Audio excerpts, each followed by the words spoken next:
안녕하십니까. 우리 각자가 갖고 있는 인식체계는 자신이 알고 있는 범위 안에서 형성된다고 말할 수 있겠습니다. 무슨 말인가 하면 우리 앞에 벌어지는 상황을 보고 그것을 사실적으로 설명한다고 하지만 그 설명은 자신이 배우고 경험하고 익힌 범위 안에서 조합되는 것이며 특히 각자가 보유하고 있는 언어의 범위 내에서 만들어진다는 사실입니다. 평소에 자신이 갖고 있는 것들을 통해 자신과 주변의 것들을 해석하고 설명하게 된다는 것인데요. 그렇다면 우리가 자신의 설명이 보편적이며 객관적인 설명이라고 주장해도 다소 주관이 가미된 그런 것임을 인식할 필요가 있다는 것이죠. 말하자면 자신이 인식하는 범위 내에서 자신의 언어로 설명하게 되는 한계 때문에 그 어떤 것도 절대적인 것이 될 수 없다는 것인데요. 이번 시간에는 돈키호테가 둘시네아에게 보낸 편지와 산초가 기억하는 돈키호테의 편지를 비교하면서 동일한 것을 두고도 각자의 인지체계와 언어가 그 해석을 전혀 다르게 만드는 현상을 살펴보도록 하겠습니다.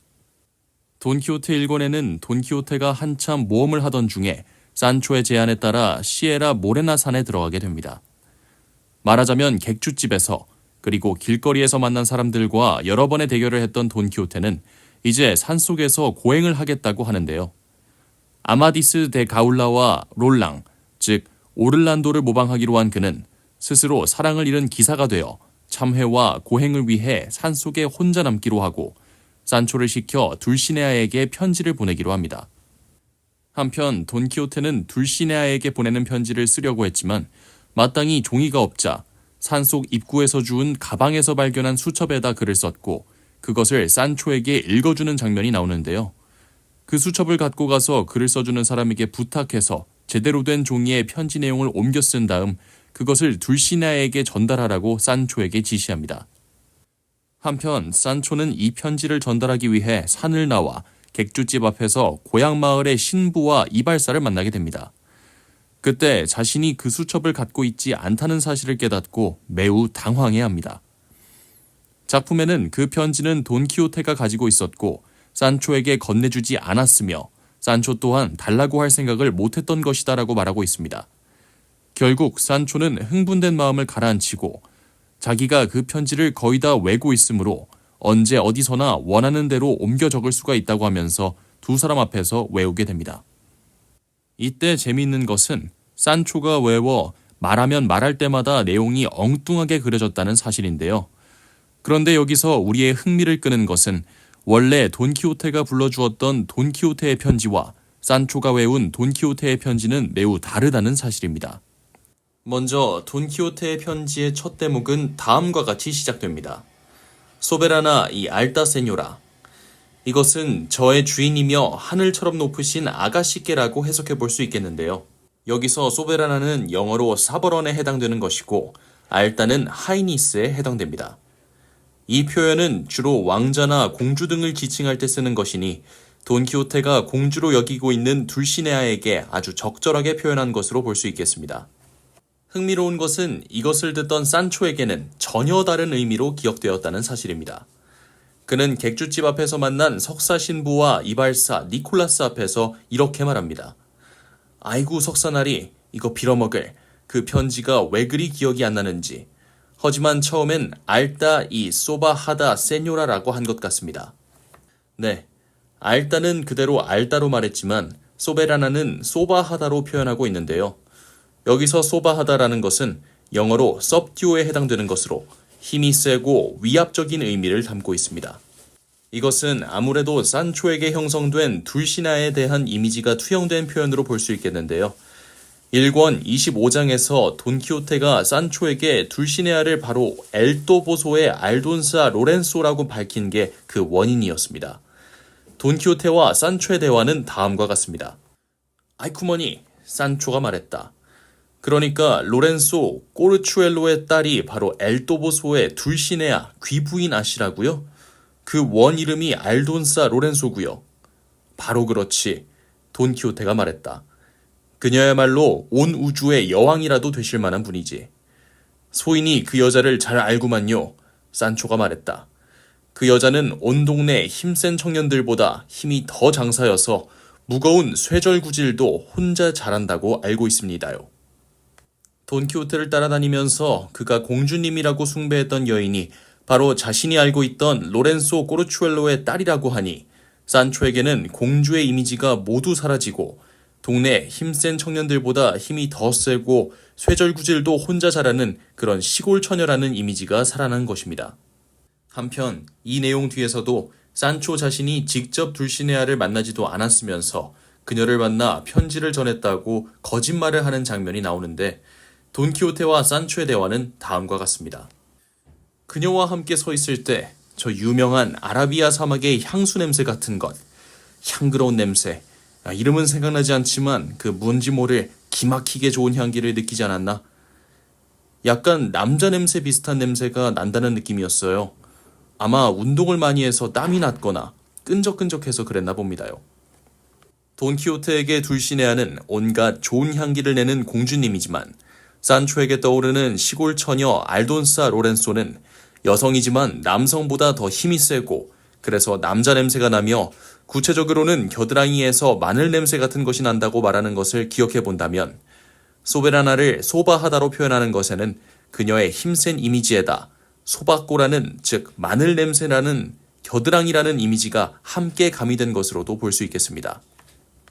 한편 앞에서 돈키호테나 산초가 동일하게 표현한 알다라는 표현에 대해서도 살펴보자면 돈키호테는 그것을 왕족의 공주에게 쓰는 최대의 존칭으로서의 의미를 담아 표현한 형식이었지만 산초에게 이 단어는 키가 크다의 의미로 해석되었다는 사실입니다. 더구나 돈키호테가 소베라나 이 알다라는 순서로 표현했다고 하면 산초는 그 순서를 바꿔 알다를 앞에 언급하고 있는데요. 이 역시 산초의 머릿속에 남은 로렌소 꼬르추엘로의 딸의 이미지에서 먼저 떠오르는 것은 그녀가 키가 크다는 것임을 알 수 있겠습니다. 돈키호테 1권 31장에 이런 대화가 있습니다. 높긴 높대요. 산초가 대답했다. 저보다 한 뼘 정도는 더 크더라고요. 아니 산초, 어찌 그걸 아나? 돈키호테가 말했다. 자네가 그녀와 키까지 재봤단 말인가? 이 밖에도 산초가 외워서 말하는 돈키호테의 편지는 처음 돈키호테의 편지와는 전혀 다른 풀이로 가득 차 있는데요. 같은 단어라고 하더라도 전혀 다른 해석으로 표현되고 있음을 알 수 있습니다. 그나마 두 사람이 동일하게 쓰고 있는 표현도 있는데 맨 마지막에 쓴 불쌍한 몰골의 기사, 즉 까바에로 델라 트리스테 피구라라는 표현이죠. 이것은 산초가 돈키호테에게 붙여준 것이니 산초가 틀릴 이유가 없는데 사실 이 표현이 갖고 있는 의도에 있어서는 돈키호테와 산초가 다릅니다. 돈키호테는 기사들이 자신의 이름이 아닌 자신에 대한 이미지를 표현하는 또 다른 이름을 갖고 있고 그것을 이름 대신 편지에 쓰는 형식에 다른 것이지만 산초는 결투에서 처참히 깨진 돈키호테를 보고 불현듯 자신에게 떠오른 돈키호테의 인상을 표현한 것이었기 때문입니다. 네, 이렇게 같은 내용을 갖고 각자의 해석이 다른 현상을 돈키호테가 둘시네아에게 보낸 편지를 통해 살펴봤는데요. 특히 실제로 그 편지를 기록한 수첩을 돈키호테가 산초에게 전달하지 않음으로써, 즉 텍스트가 없어짐으로써 그 텍스트에 대한 해석이 수없이 만들어지는 현상을 보게 됩니다. 이런 현상은 문학이나 문화 등에서 주로 언급하는 수용 이론을 적용해 볼 수 있겠는데 우리가 동일한 책을 여러 사람이 읽는다고 할 때 각자는 자신이 갖고 있는 생각과 언어 체계 안에서 해석하게 됩니다. 말하자면 돈키호테는 자신이 읽은 많은 기사 이야기 속의 표현들, 즉 책에 근거를 둔 형식과 단어들을 선택해서 자신이 상상하고 있는 둘시네아 공주에게 편지를 쓴 것이지만 산초는 자신에게 굳어진 로렌소 꼬르추엘로의 딸에 대한 이미지를 일상의 단어로 표현한 것임을 알 수 있겠습니다. 이 말은 같은 내용의 책이지만 독자, 즉 수용자에 따라 전혀 다른 해석이 만들어진다는 사실인데요. 이것을 좀 더 확대해 본다면 수용하는 것, 즉 해석하는 것이 바로 그 작품을 재구성하는 것이고 재창작되는 것이라고 말할 수 있겠습니다. 독자, 즉 수용자만이 갖고 있는 인식의 세계와 언어 등을 통해 새롭게 해석되는 것이 그 작품을 새롭게 만들어내는 기능을 하며 그것이 작품의 생명력하고도 통한다는 것이죠.